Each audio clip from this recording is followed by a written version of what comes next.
Newcastle City Council first proposed extending the mall early last year and was supported by most of the property owners. Since then, the planning department has been studying three options: extending the mall one block east to Bolton Street, even further to Watt Street, or all the way to Pacific Street.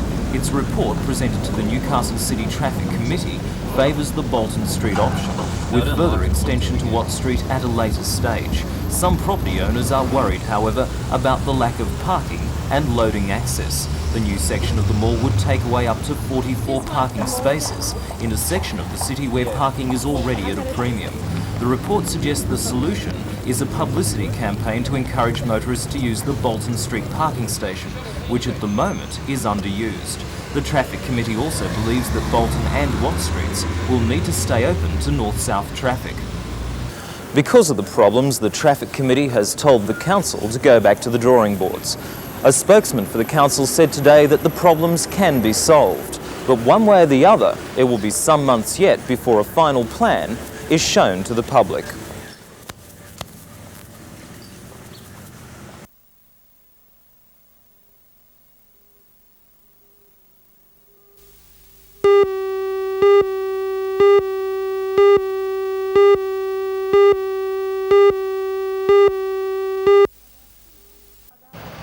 About 200 protesters rallied on Shortland lawn to oppose the development which they believe is ill-conceived. Residents say they object to the height and density of the development. They say there is also the question of road access and parking facilities.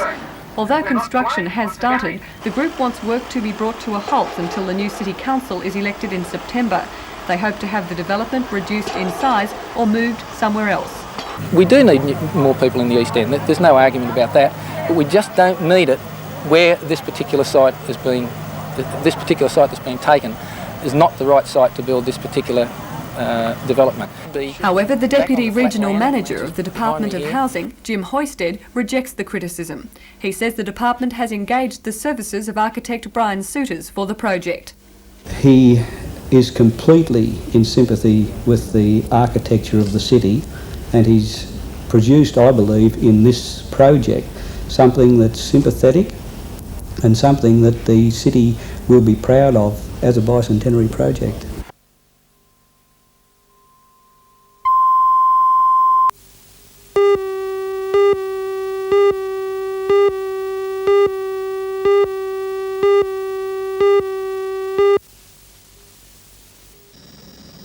The cause of the collision is still a mystery. A police van occupied only by 46-year-old Sergeant Harold Evans of Aberdeen was travelling to Sydney. But for some unknown reason, Sergeant Evans was on the wrong side of the expressway for quite some time before the impact.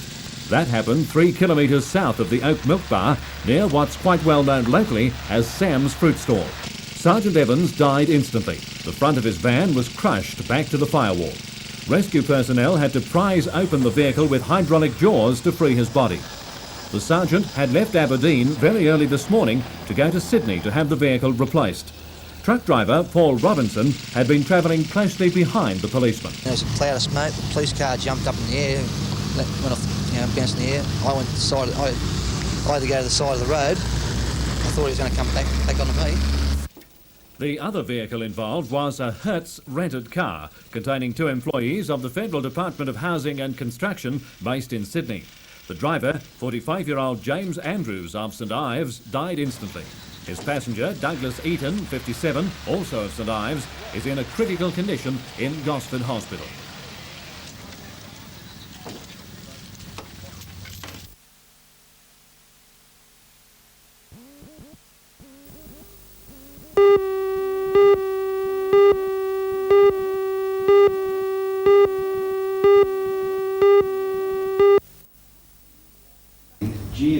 The Hunter Region Zoning Committee counts among its members representatives from the Teachers Federation, the Inspectorate, Primary and Secondary School Principals and the Federation of P&Cs. They met this afternoon to consider a number of options, including rezoning to allow for a more equitable sharing of students at secondary schools. Pupils from Hamilton South Public School now go on to Newcastle High School. Changing the boundaries would mean the students could be sent to Merewether High.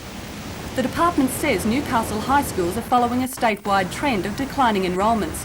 It predicts Newcastle High will follow suit, though at present it has greater enrolments than schools such as Merewether, Broadmeadow and Lambton High Schools. A decision on rezoning will not be made until the committee reports back to the Regional Director of Education, Alan Beard. But if it does go ahead, the department says there shouldn't be any problems. Can you see any difference in sending a child to Newcastle High or, say, Merewether High? In 99% of the cases, no, because the study patterns in all government high schools are very similar.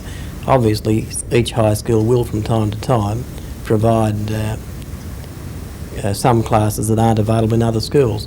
But at the moment, Newcastle High School is providing ballet and Japanese classes. They're also provided at Whitebridge High School.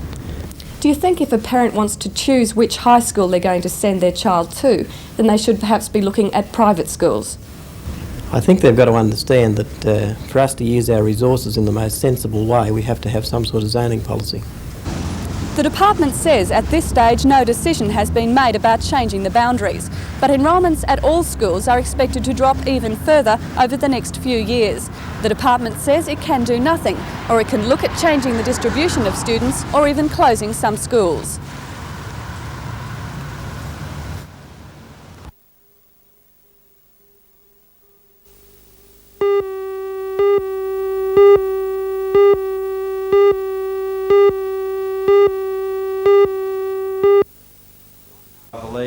Modern art lovers will be fascinated by the exhibition that was officially opened by the Mayor of Lake Macquarie, Alderman Jeff Pasterfield, and complemented by a musical recital. The exhibition features the works of Danila Vasiliev, a Russian Cossack who moved to Australia in the early 1920s. His favourite medium for painting was watercolour, and through his vibrant and imaginative works, Vasiliev had a major impact on the development of Expressionism in Melbourne in the 1940s.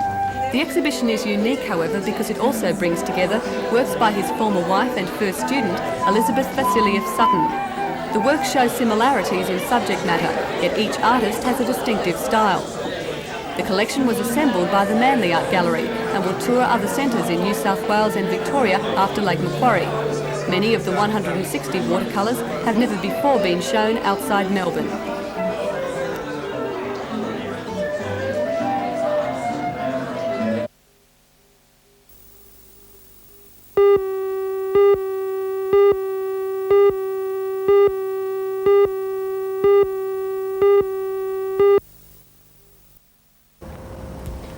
For Fiona and Sally, they're flying out to the international Jamborees in Lancaster, England for Sally and Iceland for Fiona, cap off a 7-year guiding career.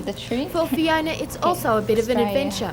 She's attending a jamboree on the uninhabited island of Viti, an island off the coast of Iceland. It's also an island she's yet to find on any map. A small community will be set up, hospitals, doctors, first aid, things like that, and we'll be camping in tents, I think. The girls fly out with 4 other guides on Sunday. They'll spend 6 weeks overseas, of which the highlight is sure to be next Wednesday. They have tickets to see the royal procession taking Prince Andrew and Sarah Ferguson to their wedding. Did you apply, and why did you?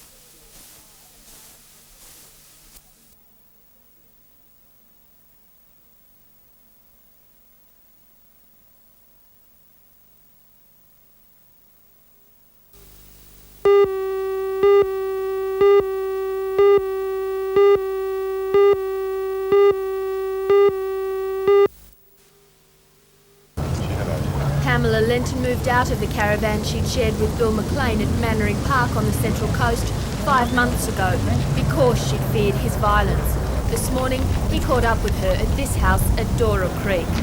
About 8:55 a.m. this morning, a man forced his way into this address in Cooranbong Road at Dora Creek, and there were 2 women in the house at the time, both known to that male person. After a short argument, he forced one of those women onto the floor in the kitchen, and apparently it appears that he's then shot that particular person. The other lady in the kitchen at the time was able to escape and ran to a nearby home. Mrs. Lenton had been living in the house with her 15-year-old son, a married couple and their 2 children. It's believed the gunman waited in bushes in the schoolyard across the road until all the children had left for school. Neighbours say Mrs. Lenton's de facto husband had been menacing her for some time. The other day we drove past us down the road and he had a hood on. When we drove past, he put a thing up to his face like that so we couldn't see his face. Was she frightened of him? Terrified of him. Police say the man had a criminal history and had been under surveillance.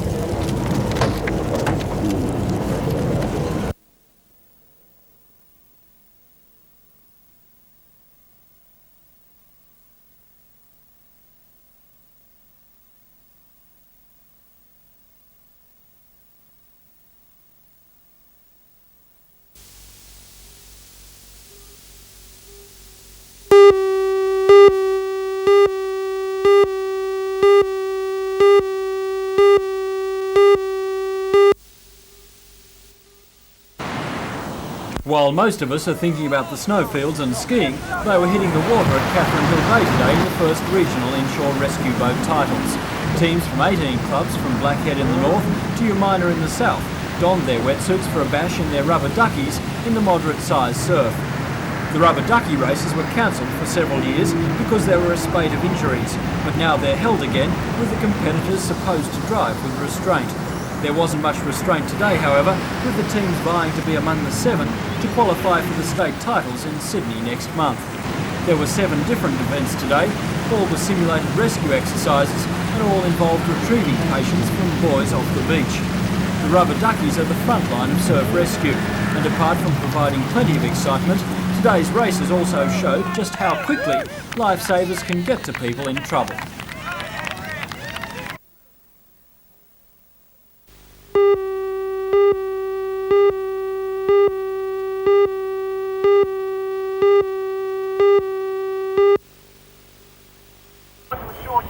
Although time is running out for the Newcastle Harbour Foreshore Development Action Group, support from concerned citizens is now overflowing. Today, hundreds gathered to hear the latest on who stands behind the development and who wants to block it. Representatives from the newly formed action group plan to meet with the Trades Hall Council this week to seek union support. If it is unsuccessful, it plans to fight the development by mounting a challenge in the court. The action group says it wants all work on the site stopped until the results of an environmental impact study are known. Spokesman for the group, Cliff Fraser, says the issue has now gone far beyond that of just a residents' protest. This is a Newcastle problem. The people that are here today at our rally, they're Newcastle people, not East End residents. There's not nearly as many East End residents living in the whole East End that's at this meeting here today. And from the letters and the protest documents that have been signed that I have in my possession, I know that the cross-section of the community doesn't want this.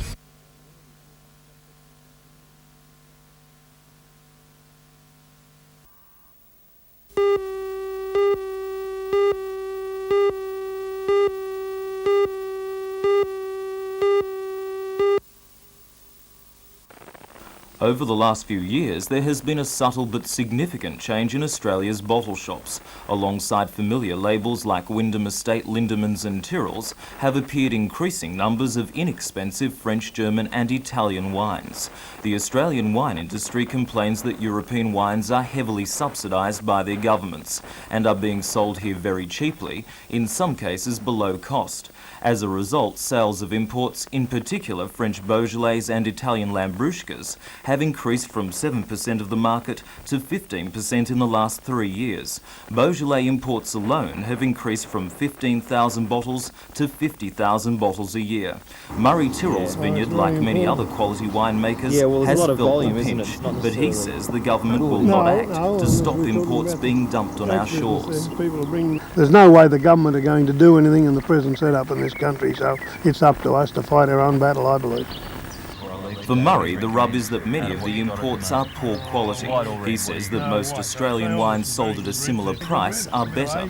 And all I ask the consumer out there when he buys a bottle of imported wine, he just goes and buys a bottle of an Australian wine at a comparable price, ask someone to put a brown paper bag over each bottle, mix them up and pour them and taste them blindfolded, and I know which wine he's going to think is the best, and the Australian wine will be miles in front.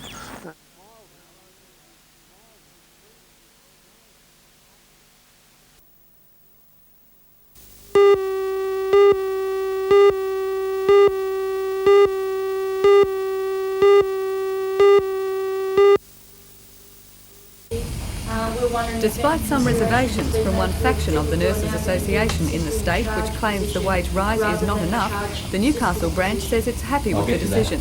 At a meeting yesterday, organisers said the wage rise should help entice nurses back to the public hospitals. And you add the 38-hour week matter that's been finalised now with the substantial increases. If ever nurses are going to come back to the system, it is now. And if we don't get them back, I don't know what we're going to do. And when will the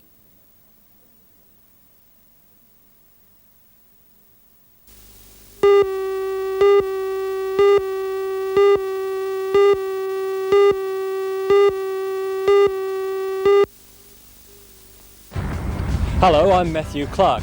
Tuggerah Lake on the Central Coast is a haven for wildlife. There is concern for the area's large pelican community, however, with a large number dying. To add to the concern, authorities say they have no explanation at this stage.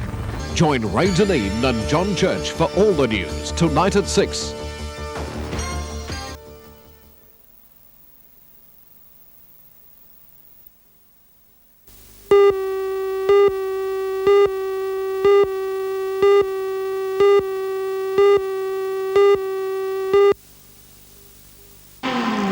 Off-road racing is certainly not for the faint-hearted.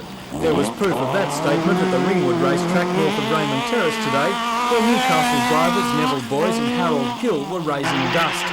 The two head for Kempsey this weekend for round 4 of the Australian Championship Series.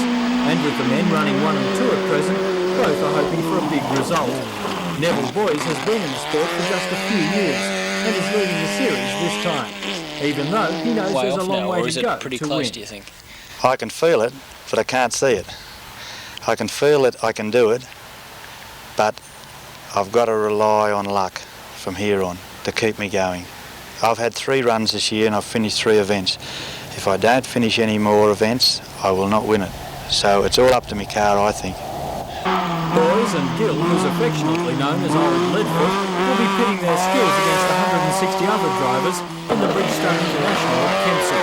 It's the longest, toughest and richest off-road event in Australia, with $20,000 prize money. Both men know their positions at the top could slide very easily, and say that's what makes off-roading so challenging. Boys is a former professional league player, but now his commitment lies with off-road racing.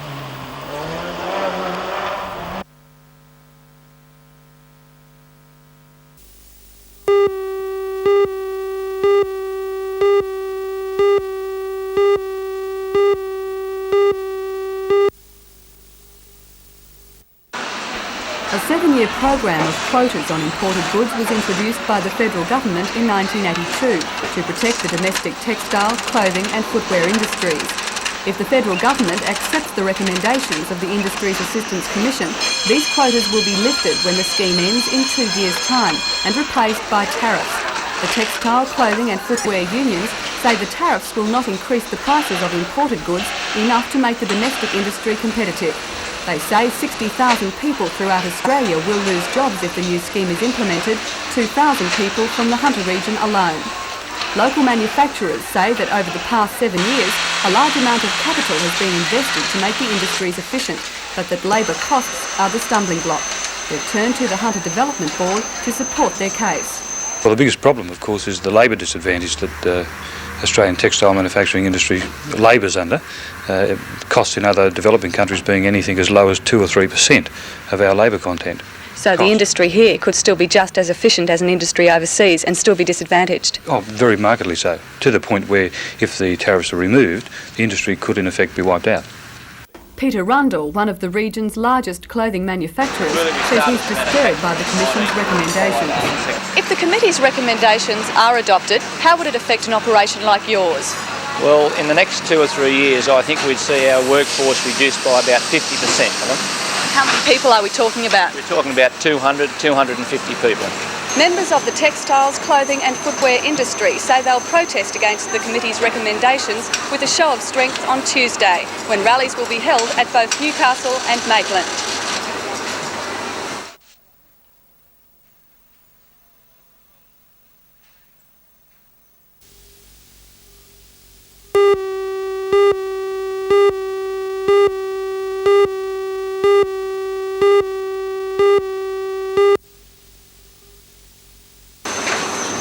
If the recommendations are adopted by the federal government, the footwear, clothing and textiles industries say 2,000 people stand to lose jobs in the Hunter region alone. The committee wants to reduce tariffs and remove quotas on imported goods to make the domestic industry more competitive. But the unions say that operations here are already efficient and that the big stumbling block is labour costs, something that they just can't reduce. The unions will protest against the proposed changes with rallies at Newcastle and Maitland on Tuesday.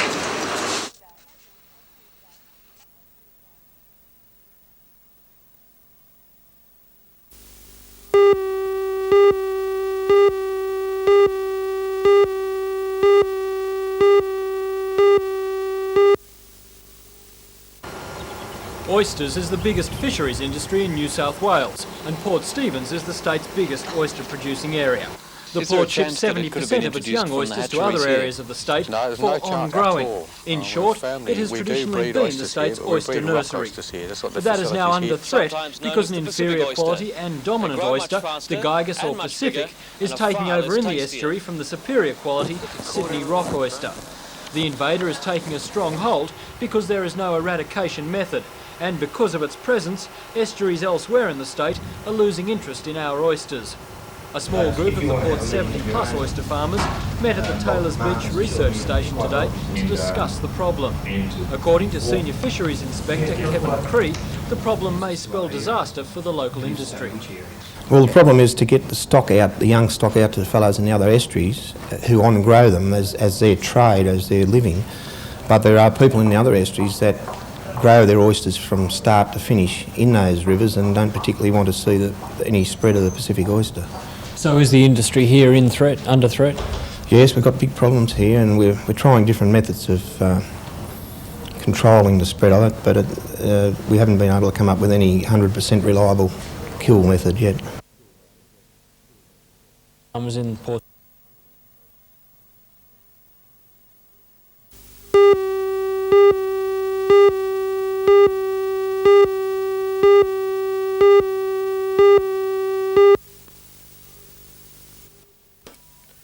Noodles, as he was known, died at the age of 53 years in May, and the game and the area lost a character. His club, Merewether Carlton, of which he was a life member, and their only international, organised the match and named the teams after contemporaries of Neil Adams. Sir Nicholas Shahady, the Australian Rugby Union President, and John Halter, who packed into plenty of representative scrums with him. The teams were star-studded, with the brightest perhaps the English international Rob Andrew, who's having a stint with the Sydney club Gordon. Noodles Adams' ashes were scattered on the turf where he had his glory days, and a stone marks his passing.